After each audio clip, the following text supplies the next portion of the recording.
हाय दोस्तों, ये heat and mass transfer का लेक्चर नंबर 48 है और इस लेक्चर में हम cylinder with internal heat generation के लिए क्वेश्चन नंबर 2 करेंगे।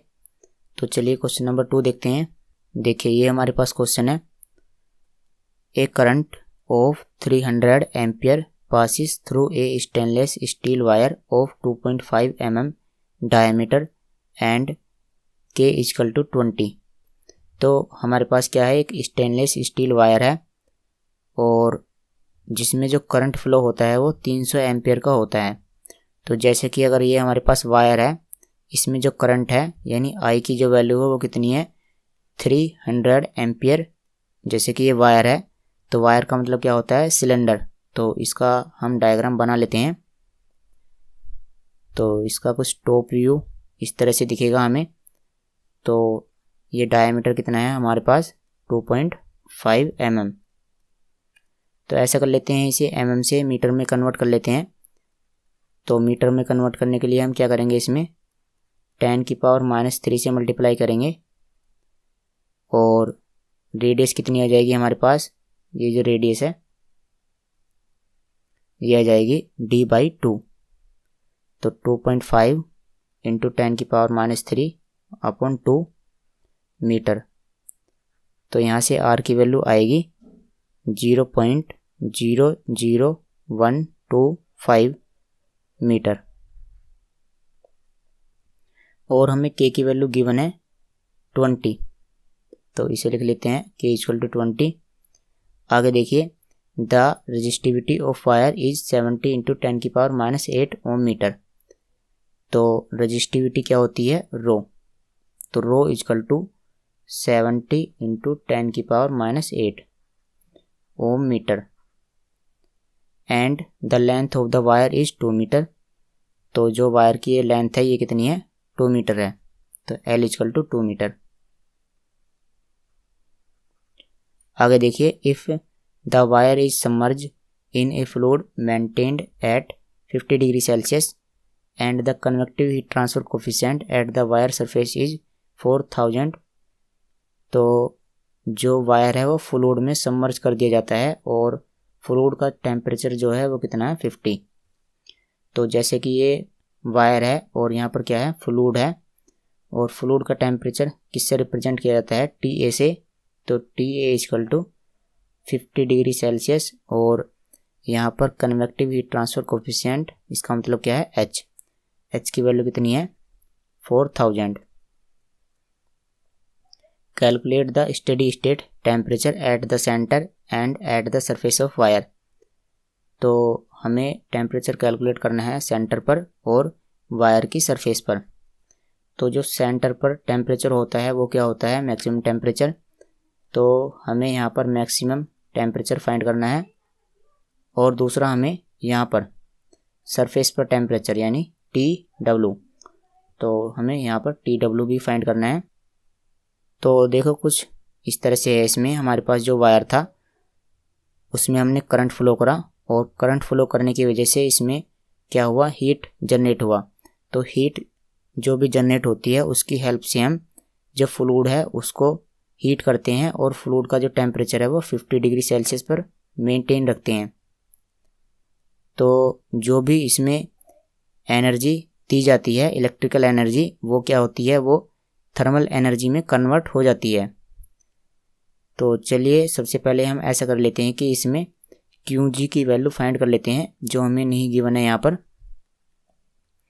तो QG की वैल्यू फाइंड हम देखो किस तरह से करते हैं।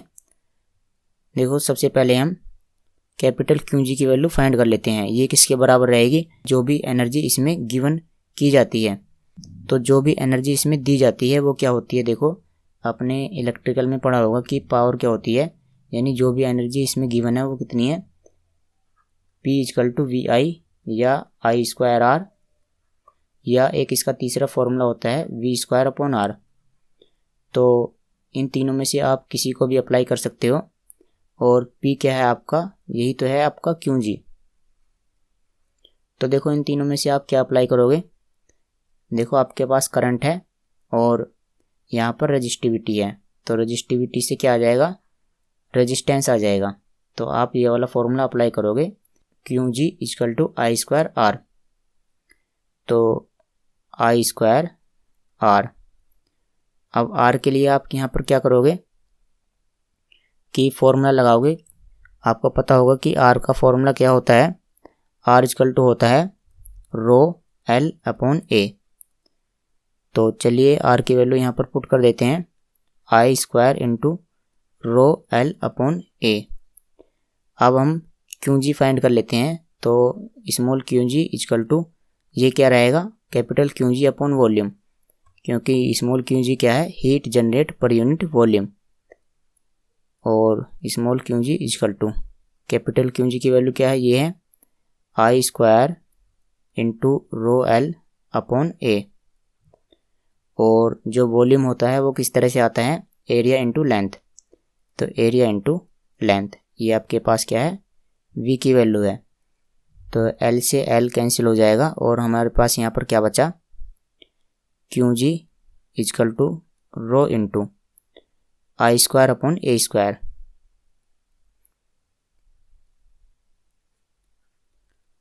तो आप देखो हमारे पास रेजिस्टिविटी की वैल्यू है, करंट की वैल्यू है और जो एरिया है उसकी भी वैल्यू है।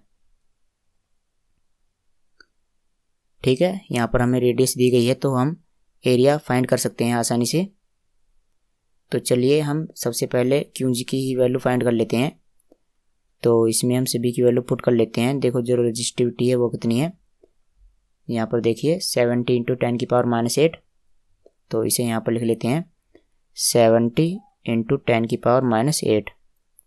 और जो करंट है उसकी वैल्यू हमारे पास कितनी है, करंट है हमारे पास 300 एम्पियर का। तो इसे यहाँ पर लिख लेते हैं 300 स्क्वायर। और एरिया क्या होता है, पाई आर स्क्वायर। तो ए की वैल्यू क्या होती है, पाई आर स्क्वायर। अब यहाँ पर क्या है, ए स्क्वायर है तो इन दोनों का भी स्क्वायर करेंगे तो क्या आएगा, पाई स्क्वायर और आर की पावर 4। तो रेडियस हमारे पास कितनी है, यहाँ पर देखिए 0.00125, 0.00125 और इसकी पावर कितनी रहेगी, 4। तो यहाँ से आप इसे सोल्व कर सकते हो। यहाँ से इसकी वैल्यू आएगी 2.61 इंटू 10 की पावर 9 वोट पर मीटर क्यूब। तो ये हमारे पास यूनिट वॉल्यूम के लिए हीट जनरेट आ गया। अब हम क्या कर लेते हैं कि मैक्सिमम टेम्परेचर और TW दोनों को फाइंड कर लेते हैं। तो जैसे कि हमें TA गिवन है, तो चलिए मैं आपको फॉर्मूला दिखा देता हूँ जो हमने ड्राइव किया था। तो ये हमारे पास मैक्सिमम टेम्परेचर के लिए फॉर्मूला है और ये वाला फॉर्मूला TW के लिए है। तो चलिए सबसे पहले हम TW ही फाइंड कर लेते हैं। तो TW equal to TA plus Q G into R upon 2H। तो इसे हम अप्लाई करते हैं।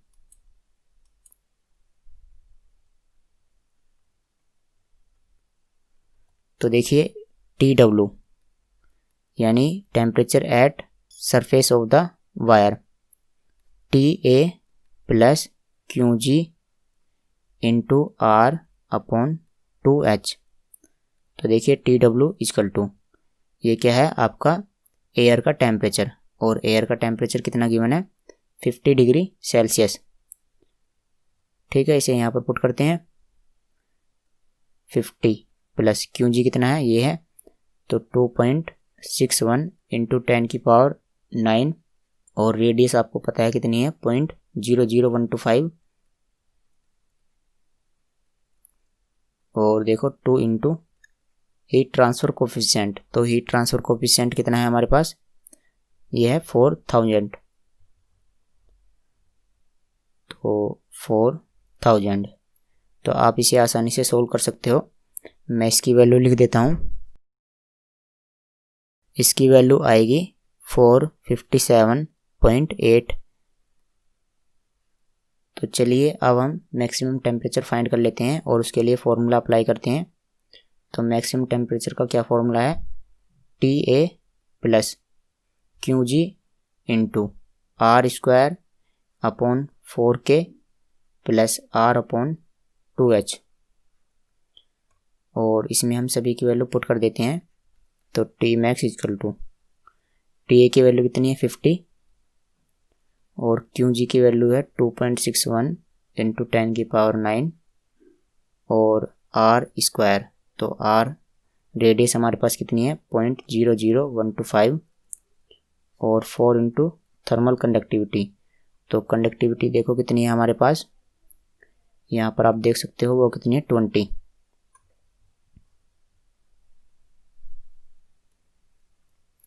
और आर की वैल्यू 0.00125 और 2 into H heat transfer coefficient हमारे पास कितना है 4000। तो चलिए इसे सोल्व करते हैं। तो देखो 50 प्लस 2.61 इंटू 10 की पावर 9 और ये सोल्व करने पर आएगा 1.95 इंटू 10 की पावर -8 और इसे सोल्व करने पर ये आएगा 1.56 इंटू 10 की पावर -7। तो अब आप इसे एक ही बार में सोल्व कर सकते हो।